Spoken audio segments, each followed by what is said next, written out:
Welcome back to the Deep Dive. Today we are opening up a really fascinating one. Mandatory viewing, I'd say, for anyone into serious animation, serious science fiction. We're diving into the 1995 Japanese animated film, Memories, Memorasu in Japan. Yeah, and look, when people think Katsuhiro Otomo, it's almost always a cure, right? Yep. Straight away. Exactly.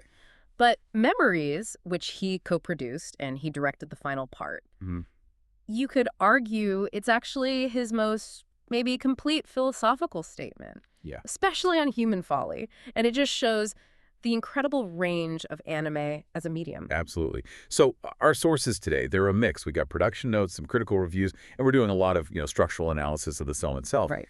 Our mission for this deep dive is to take these three very distinct short stories, Studio 4 Degrees C and Madhouse involved, and really unpack what holds them together. What's the core idea? And we think that core concept, the thing that really links these very different styles and tones, it's this idea of human imprisonment. Imprisonment, okay. Yeah, Memories shows us like three ways we get caged, whether it's by our own minds, the force of memory, or maybe just pure, stupid bureaucratic mistakes, or even the crushing weight of like societal mechanisms.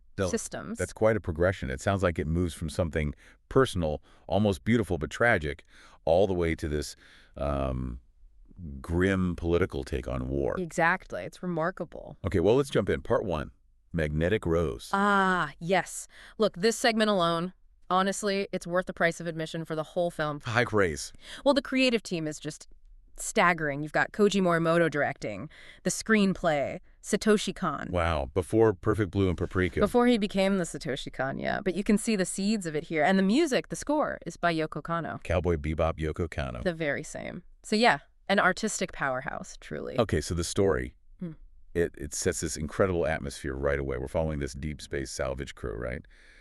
On the Corona. The Corona, yeah. They pick up what seems like just another distress signal, routine stuff. They track it to this graveyard of old spaceships, all orbiting this huge derelict satellite. And that satellite, that's what makes it so unforgettable. Because inside, it's not what you expect. No sterile sci-fi corridors. Yeah. No, it's this vast, opulent, but decaying opera house, like Gothic architecture floating in the void. An opera house in space. Exactly. And we find out it belonged to Eva Friedel, a legendary opera singer who vanished years ago after some scandal involving her lover, Carlo, who died. Okay, so they board it, presumably looking for salvage. Right, but they realize pretty quick this isn't a simple job. Eva's consciousness, her mind, has somehow merged completely with the ship's AI. It's created this kind of technological ghost. The techno ghost, wow. Yeah, and the ship starts projecting these flawless, totally immersive illusions. It pulls the crew into this endless loop of Eva's memories. Her longing, her guilt, her denial, it just keeps playing out. So the danger isn't like an alien monster. No, not at all. The horror comes from the seduction of it, the perfection of Eva's manufactured past. Her AI preserves everything, forces the crew to relive her traumas, her triumphs, and the lines just blur completely between now and her perfect, simulated then. They're trapped in her memories, directed by a ghost AI. So the opera house itself, what's the symbolism there? Why make it so grand, so beautiful, but also decaying? Well, the opera house is, I think, the ultimate metaphor for nostalgia turned toxic, weaponized almost. Right. It's this grand illusion showing how Eva, and maybe humans generally, refuse reality. She needs to keep performing her life, even totally alone in space. The beauty is the trap. It's a gorgeous prison made entirely of memories she just won't let go of. And the roses, they're everywhere in it. These roses that seem perfect but are kind of off. Exactly. The roses, they symbolize beauty and decay happening at the same time. They look lovely, perfectly preserved, but they hide the thorns, right? The grief, the loss that wrecked her life. Satoshi Kon's script is really exploring how memory is. Well, it's fluid, it's unreliable. We edit it to survive. But when technology, like this AI, fixes that edited memory in place, makes it permanent, that's when it becomes lethal. It stops being a coping mechanism, it becomes a cage. So the implication is, wow, the biggest threat isn't space. It's getting lost in this perfect synthetic past. The message feels like we build our own prisons from memories we can't forget. Yeah. And sometimes they're stunningly beautiful prisons. Absolutely.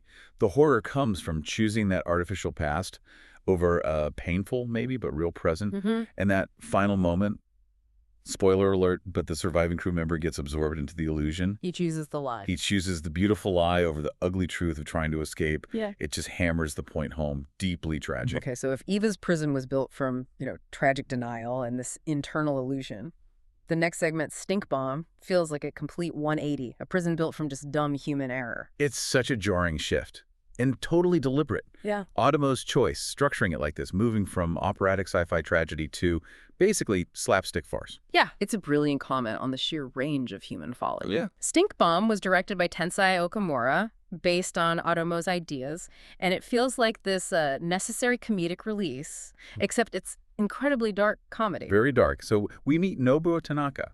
Just a regular guy, right? A lab tech. Yeah, low-level worker at a pharmaceutical lab. He gets sick, thinks it's just the flu. Okay. He wanders into the experimental storage looking for medicine, grabs a capsule he thinks is a strong flu remedy, swallows it, tries to get back to work like a good employee. Oh, no.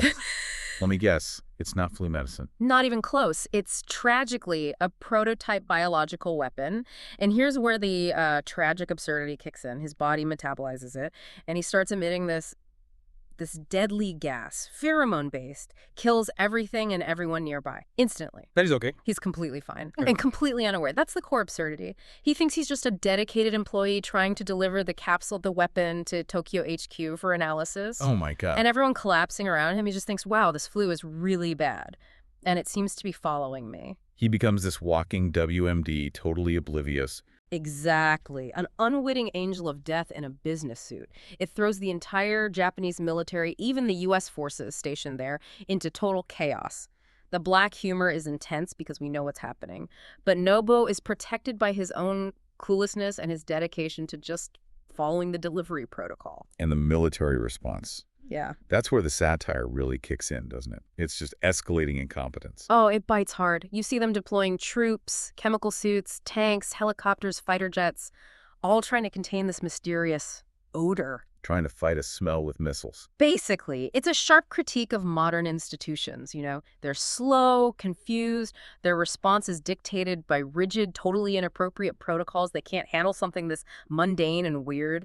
Bureaucracy paralyzes them. So is Otomo saying incompetence is actually scarier than evil intent? I think that's definitely part of it. Nobuo himself, totally innocent, just trying to do his job, yet he causes way more destruction than any planned attack could. It suggests disaster often comes not from malice, but just ignorance, bad communication, and blindly following the rules. Checkbox mentality. Right. And the animation style. It's so bright and cheerful, almost cartoonish, which makes the actual horror people dropping dead everywhere even more unsettling. It kind of suggests this societal detachment, maybe?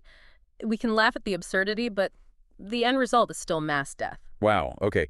That sets us up for the final descent, doesn't it? Mm-hmm. Moving from personal memory traps through societal error to the prison of mechanism, cannon fodder. And here, Otomo himself is directing. Yes, Otomo's back in the chair for the final piece.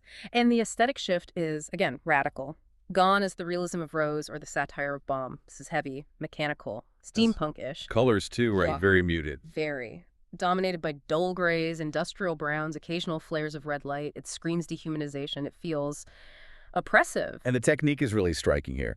Otomo uses this continuous shot approach for the whole short. No visible cuts. What's the idea behind that? How does it tie into mechanism? Well, the continuous shot is the mechanism, visually. It's a metaphor. No cut, no escape. Ah, I see. The camera just keeps moving, pushing forward, showing the endless grinding monotony of this city and its single purpose. If the camera never stops, never cuts away, then you, the audience, like the people living there, can never really break free from that cycle.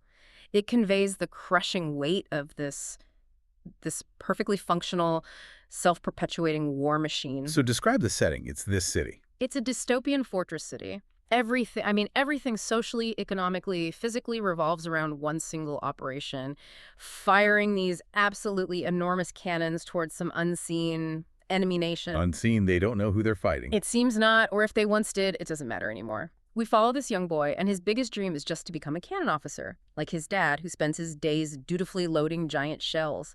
The whole city is built for perpetual war.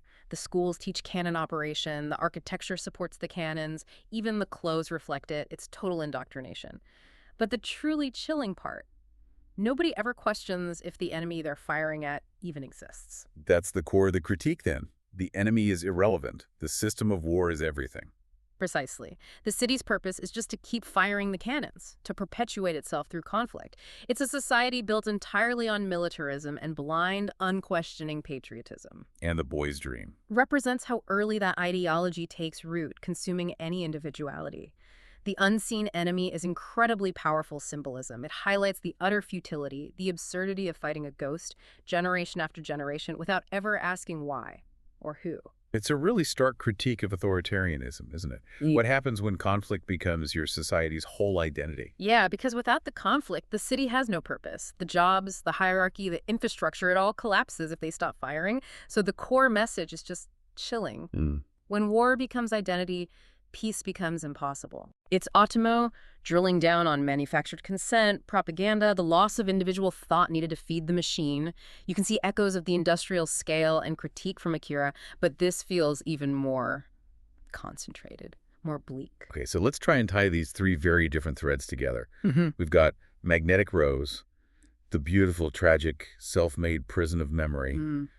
Then Stink Bomb, the darkly funny, fatal prison of just bureaucratic screw-ups. Right. Total accident. And finally, Cannon Fodder, the cold, suffocating political prison of mechanism and perpetual war. That progression, that thematic arc, is really the film's genius, I think. It takes this idea of confinement and moves it from the purely internal psychological space outward to accidental societal failure, and then finally to a deliberate state-imposed political structure. It's an elegant arc, but also, deeply cynical about the human condition. And visually, it's just a showcase. Incredible versatility, lush realism, then cartoonish satire, then that bleak industrial minimalism. It really showed what Japanese animation could do all in one film. Absolutely. It cemented Otomo's reputation, showing he was interested in these big philosophical political ideas, not just, cool cyberpunk action. So what's the overall philosophy you take away from Memories? I think Otomo is presenting this idea, it's a bit bleak, that humans have this dual impulse. We're driven to create complexity, whether it's Eva's amazing memory palace or the sophisticated bioweapon in Stink Bomb. Right. But that very same complexity, that drive, almost always leads to destruction. Because we can't manage it, or we can't let go, or we build systems that trap us. Our ingenuity becomes our cage. And the legacy of Memories is pretty clear. Yeah. Right? It had a real impact. Oh, undeniable. Magnetic Rose is still talked about, constantly cited as one of the great sci-fi shorts, haunting. Yeah. And the anthology format itself, doing these high-quality, distinct animated shorts under one banner, you can see its influence on later international projects, like the Animatrix for sure. Oh, yeah, good point. And maybe even things like Love, Death, and Robots owe it a debt. So it's essential viewing. Really? Not just for the stories, but for understanding that structural innovation, too. How different styles can tackle related complex ideas. Exactly. It teaches you just how powerful animation can be. So to kind of wrap it up for you, the listener, Memories is this incredible, indispensable guide, really, to the different ways we give up our freedom. Sometimes willingly, sometimes accidentally, sometimes because the system demands it, often for comfort or control, or just routine. And that leaves us with a final thought, maybe something provocative for you to mull over. It draws from Eva's perfect illusion in Magnetic Rose and that blind obedience in Cannon Fodder. Okay. Consider how often, maybe in our own lives, our modern world, we're encouraged to keep firing our cannons. Whether it's in political arguments online, endless culture wars, or even just following ridiculously complex rules at work. How often do we do that without really stopping to ask, is the enemy we're targeting actually real? Or is it just a projection, a convenient illusion?